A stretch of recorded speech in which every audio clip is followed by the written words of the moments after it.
Bismillahirrahmanirrahim. Assalamualaikum warahmatullahi wabarakatuh. Waalaikumsalam warahmatullahi wabarakatuh. Bismillah, alhamdulillah, wassalatu wassalamu ala afdhalil khalqillah, habibina wa syafi'ina wa maulana Muhammadin Sallallahu alaihi wasallam. ibni Abdillah wa ala alihi wa sahbihi alladzina yatamassakuna ala syari'atillah, amma ba'du. Pimpinan acara akhina fillah al-mukarram salihin yang sangat saya taklimi, para asatidz sesepuh tokoh masyarakat yang sangat saya muliakan, terlebih khusus ketua mushola kita, mushola al-maghfirah al-mukarram Bapak Nur Khalis yang sangat saya muliakan, para ketua kita, sepuh kita Bapak Siono yang sangat saya muliakan, hadirin bapak-bapak dan saudara-saudara seluruh jamaah yang sangat amat saya hormati. Alhamdulillah, puja puji syukur mari kita panjatkan kepada Allah Subhanahu wa taala atas nikmat, rahmat, taufik, hidayah serta inayahnya yang masih dianugerahkan kepada kita semua. Salawat salam tak lupa semoga Allah limpahkan sampaikan kepada Nabi kita, Nabi Muhammad sallallahu alaihi wa alihi wasallam. Jamaah yang sangat saya muliakan, tadi kita kesempatan malam ini masih melanjutkan pelajaran sebelumnya, di mana malam Rabu yang lalu kita membicarakan tentang sholat. Sholat itu adalah kewajiban bagi kita sebagai mukmin.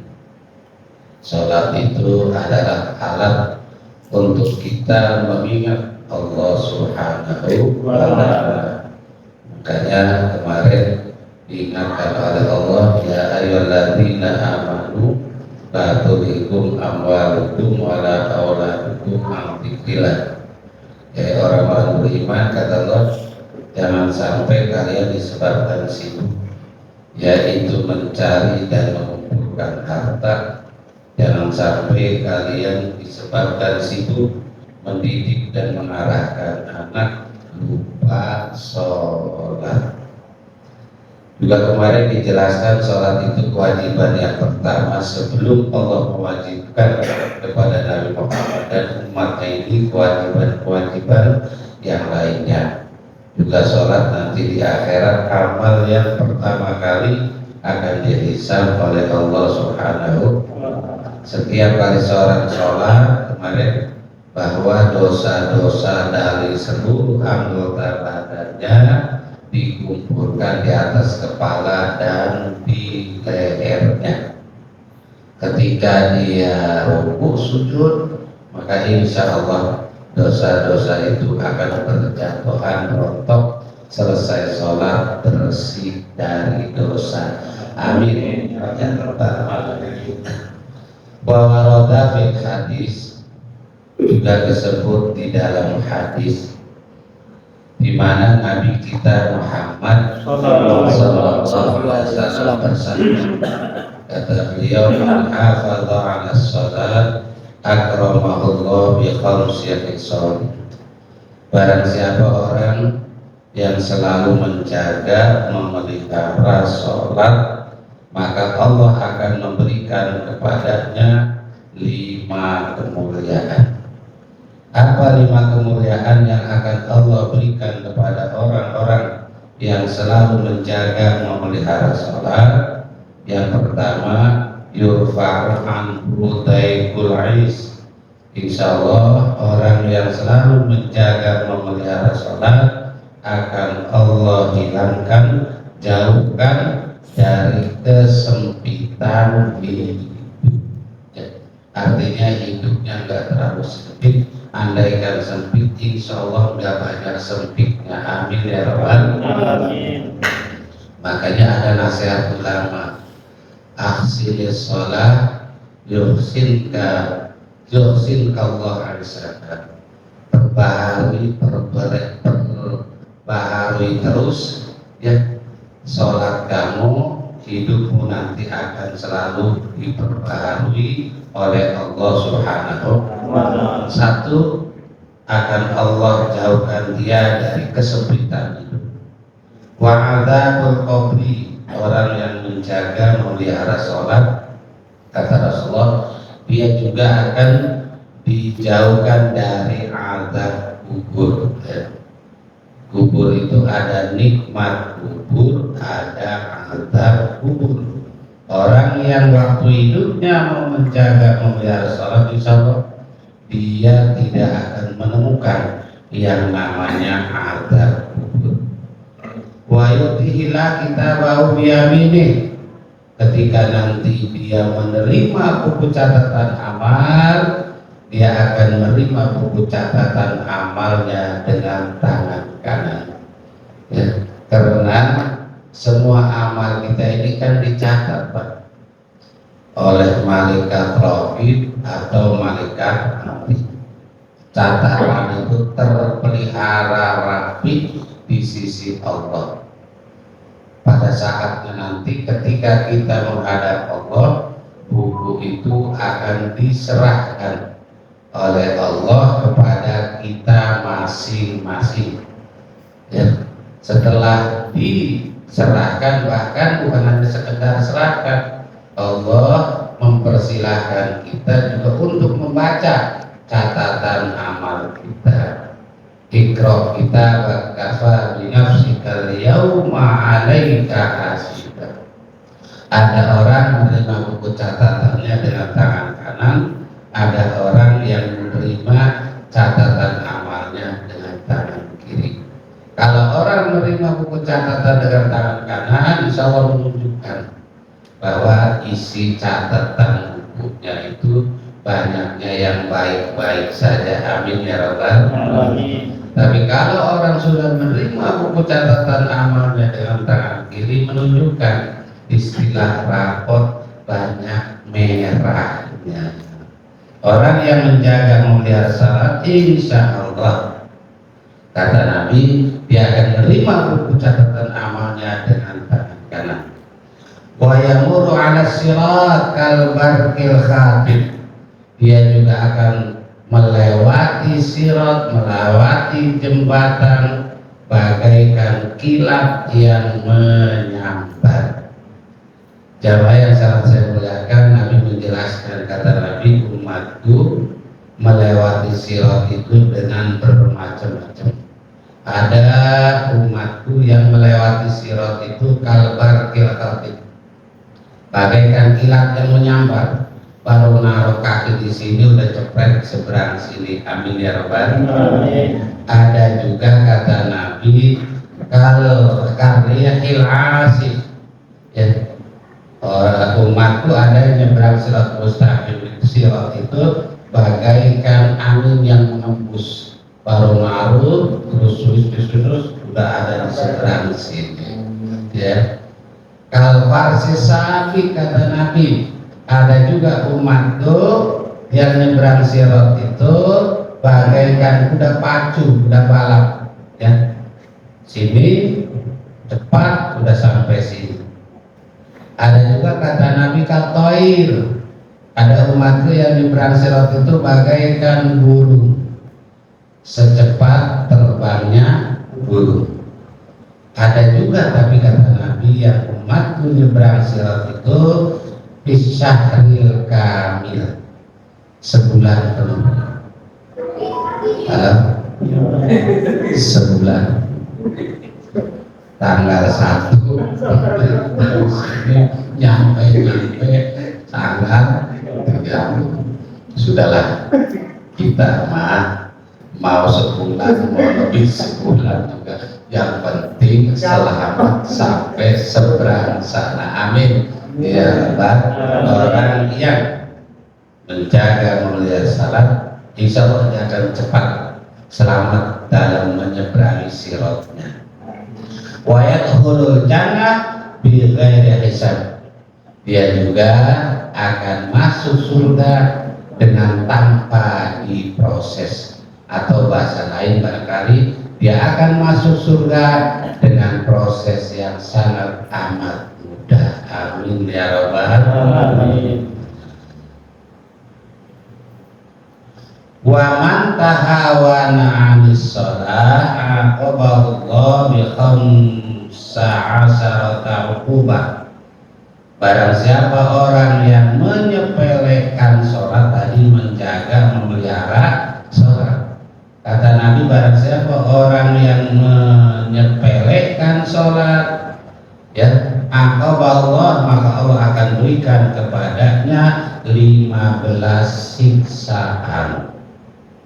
Khamsatin fid dunya, di mana 5 akan Allah berikan ketika dia hidup di dunia. Wasalah satin intal maut, yang tiga Allah akan berikan ketika dia sedang sakaratil maut. Wasalah satin fi qabri, yang ketiga Allah akan berikan ketika dia di dalam kubur. Wasalah satin inda khurujihi minal qabri, dan yang ketiga Allah akan berikan yaitu ketika dia keluar dari alam kubur. Fa amal lawati fid dunya falula yunzahul barakah min umri. Adapun siksa yang 5 yang akan Allah berikan kepada orang yang selalu menyepelekan, menyia-nyiakan sholat, yang pertama Allah akan angkat keberkahan dari umurnya. Berkah itu apa sih? Berkah itu ziyadatul khair, Pak. Makin bertambahnya kebaikan. Ya, kalau umur makin berkah, ya makin tua makin baik. Amin ya rabbal alamin. Makin tua tutur katanya makin menyejukkan, makin tua ibadahnya makin doyan, makin tua tangannya makin dermawan. Itu enggak istilahnya tua-tua keladi. Apa tua-tua keladi? Makin baru jadi katanya. Jadi makin tua makin jadi apa? Makin tua ya kepada maksiat makin berani. Nauzubillah min. Kalau orang yang tidak mau menjaga memelihara sholat, justru menyia-nyiakan, menyepelekan sholat, keberkahan hidup umurnya diangkat. Wasalihim hasi masalihin min wajib. Yang kedua, orang yang tidak mau menjaga sholat di dunia, dia akan Allah hapus dari mukanya tanda orang-orang soleh. Dan karena mohon maaf Pak, seburen apapun muka seseorang, ya, kalau dia mau ibadah, mau sholat, insya Allah ada nur ibadah. Ya, tapi secerah apapun asalnya muka seseorang, kalau dia tidak mau ibadah, terutama sholat, itu enggak ada nur orang soleh. Wasalis kullu amalin ya'malu la ya'murullah alaihi. Yang ketiga, orang yang menyia-nyiakan sholat, Allah tidak akan memberikan pahala dari semua amal yang lainnya. Ya. Kagak sholat tapi dermawan, bisa saja sedekahnya diterima, tetapi pahalanya tidak Allah berikan kepadanya. Ya, kagak sholat sih tapi puasa, bisa saja puasanya sisa, tapi tidak dapat pahala dari Allah Subhanahu wa ta'ala. Tidak sholat sih, zikir tapi sholawat terus umpamanya, ya bisa saja zikir sholawatnya sih diterima, tetapi pahalanya tidak Allah berikan kepadanya. Kenapa? Sholat itu modal diterima atau tidaknya amal kita yang lainnya. Kalau modalnya saja sudah tidak ada, ya bagaimana? Warabi la yurfa'u lahu du'a'un ila sama. Yang keempatnya, ya, orang yang tidak menjaga memelihara sholat, justru menyia-nyiakan sholat, doanya tidak akan diangkat sampai langit. Wal khamis laisa lahu hadun fi du'a'is sholihin. Yang terakhir, orang yang tidak mau menjaga orang yang menyia-nyiakan sholat tidak akan kebagian dari doanya orang-orang soleh. Setiap kita berdoa kan dianjurkan bukan hanya untuk kita juga dianjurkan mendoakan seluruh muslimin. Contoh kita berdoa minta ampunan, Allahumma ighfir lana wali walidaina wal jami'il muslimina wal muslimat wal mu'minina wal mu'minat al ahya'i minhum. Ya Allah, ampuni dosa kami, ampuni dosa kedua orang tua kami, ampuni pula ya Allah dosa mukmin, mukminat, muslimin, muslimat, baik yang masih hidup ataupun sudah tidak ada meninggal dunia. Kalau kita nih menjaga memelihara sholat, walaupun kita lagi tidur di ujung dunia sana ada orang berdoa seperti itu, kita kebahagiaan. Tapi bagi orang-orang yang selalu menyia-nyiakan sholat, jangan harap kebahagiaan doa. Kita akan berdoa, Allahumma sallimna wa sallim ahlana wa sallim muslimina wal muslimat. Ya Allah, selamatkan kami. Ya Allah, selamatkan keluarga kami. Ya Allah, selamatkan muslimin muslimat. Siapapun yang berdoa dimanapun, kalau kita termasuk muslimin muslimat, kita termasuk orang yang didoakan selamat. Tapi bagi orang yang tidak mau mementingkan, tidak mau menjaga, selalu menyepelekan, menomor sekiankan sholat, jangan harap kebahagiaan dari doa itu. Wa amalati tusibu indal maut fakula ayamu tatalilan wasani yamutu jahilan wasalis yamutu aksanan walau sukia bihal dunya ma rawiyah bin aksir. Adapun siksa yang akan Allah berikan kepada orang yang menyia-nyiakan sholat ketika dia sakaratil maut, ya, dia sakaratil mautnya dengan dalilan dina. Yang kedua, dia akan mati dalam keadaan laparnya luar biasa.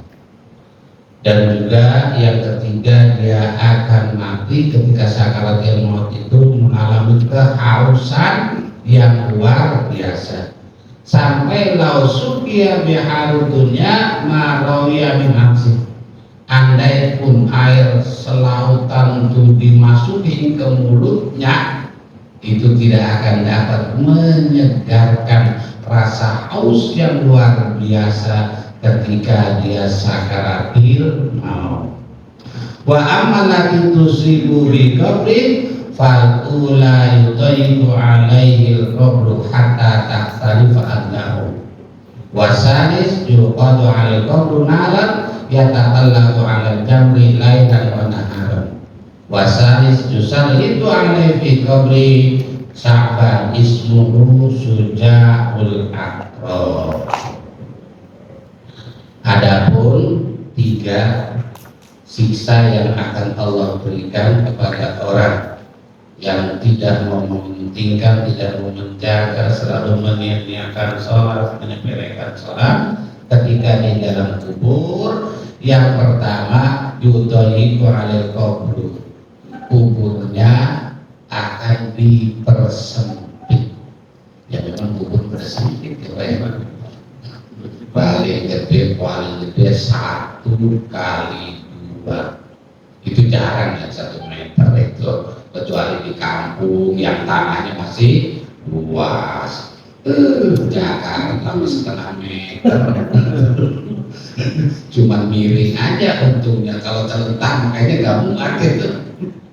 Ya, artinya apa?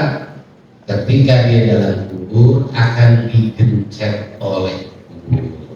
Hatta taktalifa anau, sampai tulang rusuknya itu bercolokan.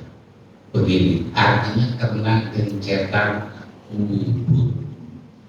Wasan yuqadu anil qabru naron yataqalabu anil jamri lailan tanahar.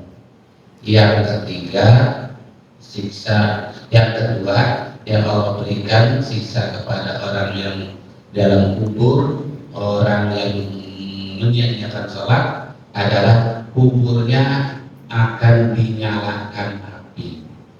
Karena nyala api, yaitu kubur itu bagaikan bara. Dia akan tidur di situ di atas bara, ya, siang dan malam sambil menunggu terjadinya hari kiamat. Ada orang yang mengharap jangan buru-buru kiamat, tapi ada juga banyak orang yang menunggu cepat kiamat. Siapa orang yang menunggu cepat kiamat? Orang yang ketika dikubur tidak dapat siksa dari Allah Subhanahu.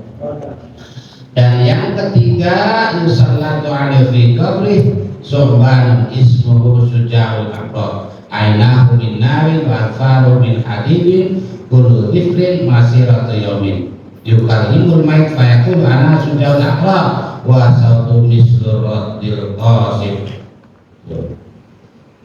Jadi yang ketiga, orang yang menyia-nyiakan sholat, siksa yang akan Allah berikan dalam kubur. Di kubur itu ditemani ular besar, namanya itu Suja'ul Aqrab.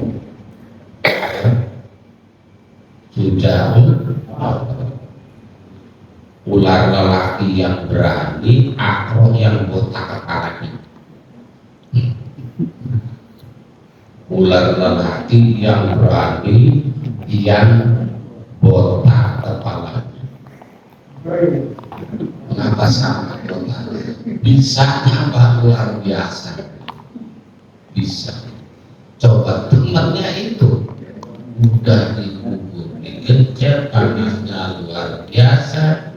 Ya Allah, yang nemeni adalah Suja'ul Aqrab.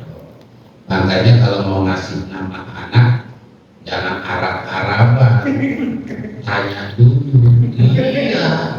Iya, namanya siapa sih? Ahmad Jahim. Ahmadnya si baru Jahim.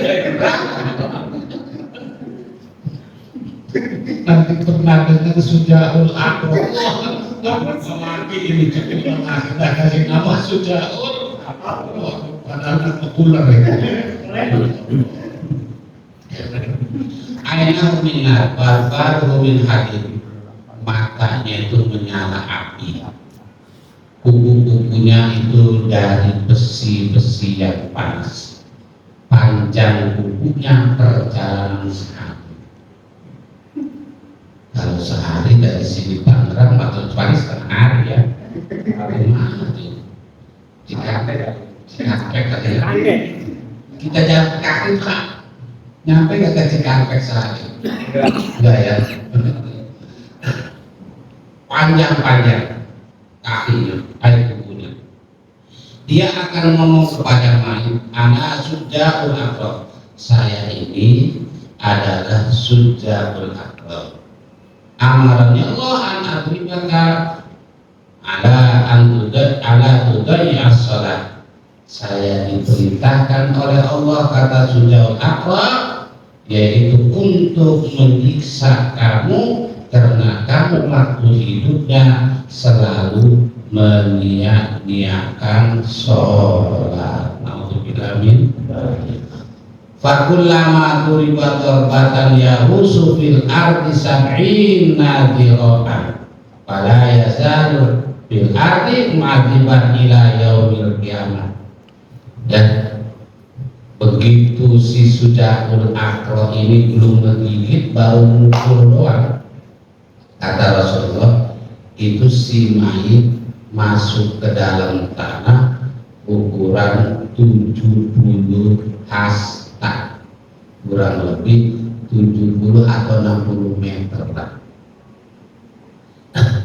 Begitu masuk, karena kukunya panjang, tinggal suntik aja keluar lagi, dipukul lagi 16. Kukunya panjang kan, disuntik lagi. Allah, sampai kapan itu? Sampai hari kiamat. Naudzubillah min. Wa amma lagi tusibu indal khurud minal qabri fil mauqif kiamat fasiddatul hisab wa syuhdur rabbi wa dukhulun nar. Adapun siksa yang akan Allah berikan kepada orang yang menyia-nyiakan sholat ketika dia keluar dari kubur di hari kiamat adalah satu siddatul hisab, beratnya hisab. Di proses amalnya sulit Pak ya. Kenapa? Karena hadis Nabi menjelaskan ya, bahwa amal kita yang pertama akan dihisab oleh Allah adalah sholat. Kalau sholatnya bagus, maka amal yang lain akan mudah diterima. Tapi kalau sholatnya sudah tidak dianggap bagus, maka amal yang lain sulit akan diterima oleh Allah Subhanahu wa Ta'ala. Karena memang modalnya sholat nggak punya, dia sia-siakan, akhirnya dia akan mendapat kesulitan, yaitu dalam hisabnya, dalam pertanggungjawaban amalnya. Juga wasyukurah, dia akan mendapatkan murka dari Allah. Wadukhulun nar, naudzubillah, yang jelas dia pada akhirnya akan masuk neraka Allah Subhanahu wa ta'ala. Fa innahu ya'ti yaumal qiyamah wa ala wajhihi salasatu asturin maktubatin. Orang yang menyia-nyiakan sholat, kata Nabi, ketika nanti dibangkitkan, juga di atas jidatnya ini ada 3 baris tulisan. 3 baris tulisan. Yang pertama tulisannya bunyinya ya mudai'a hak Allah, orang yang menyia-nyiakan hak Allah. Jamaah yang sangat saya muliakan, Allah itu adalah Rabb kita, Allah itu adalah Tuhan kita ya. Hak Allah disembah oleh kita ya. Hak Allah disembah oleh kita. Kita tidak menjalankan hak Allah ya, maka ketika nanti dibangkitkan ada tulisan di jidatnya ini bisa dibaca ya, yaitu bahasanya ya mudai'a hak Allah, orang yang menyia-nyiakan hak Allah. Yang keduanya ya maksusan biwadabin nar, orang yang mendapatkan murka Allah. Yang ketiga doya Allah kama doyakta di dunia hak Allah, dan semoga Allah menyia-nyiakan kamu seperti kamu menyia-nyiakan hak Allah Subhanahu wa ta'ala. Fa'ai asul yaum anta min rahmatillah. Maka jamaah yang sangat saya muliakan, dengan hadis Nabi ini ya, semoga kita makin mau menjaga, semoga kita makin mau memelihara sholat kita. Dan saya mau sholatnya masih begini, masih begitu, pokoknya sholat mau begini, mau begitu, ya sholat aja ya. Wah, sholatnya saya belum bisa khusyuk, sudah, jangan ngomongin khusyuk atau tidak, sholat saja sebisa kita, semampu kita. Allah tahu kemampuan kita, yang penting kita jalankan tugas kita, kita laksanakan hak Allah Subhanahu wa Ta'ala. Hak Allah disembah oleh kita dari sekian banyak cara. Yang paling utama mulia ialah modal menyembah Allah dengan melaksanakan sholat 5 waktu. Al-Fatihah. Bismillahirrahmanirrahim. Alhamdulillahirabbil alamin arrahmanir rahim maliki yaumiddin. Iyyaka na'budu wa iyyaka nasta'in ihdinas siratal mustaqim siratal ladzina an'amta 'alaihim ghairil maghdubi 'alaihim waladdallin. Allahumma shalli ala Muhammadin fil awwalin wal akhirin wa barik wa sallim wa radhiyallahu ta'ala an sahabati Rasulillah ajma'in. Alhamdulillah rabbil alamin hamdan na'imin hamdan syakirin hamdan yuwafi ni'amahu wa yukafi mazidah. Ya Rabbana lakal hamdu wa lakal syukru kama yanbaghi li jalali wajhikal karim wa li 'azimi sultanik. Allahumma ighfir lana wali walidayna wali jami'il muslimina wal muslimat wal mu'minina wal mu'minat al ahya'i minhum wal amwat. Allahumma ij'alna wa ahlana wa awladana min ahli al-'ilmi wal khair wa la taj'alna ya Allah wa iyyahum min ahli syarri wa dhaif. Allahumma barik lana fi awladina wa barik lana fi dzurriyyatina wa barik lana fi jama'atina wa la tadarrahum wa wafiqna wa wafiqhum li ta'atika warzuqna birrahum. Rabbana atina fid dunya hasanah wa fil akhirati hasanah wa qina adzabannar. Rabbana taqabbal minna innaka antas samiul alim wa tub 'alaina innaka antat tawwabur rahim. Wa shalli wa sallim ala sayyidina Muhammadin wa ala alihi wa sahbihi ajma'in walhamdulillahi rabbil alamin. Jamaah mohon maaf. Wassalamualaikum warahmatullahi wabarakatuh. Waalaikumsalam warahmatullahi wabarakatuh.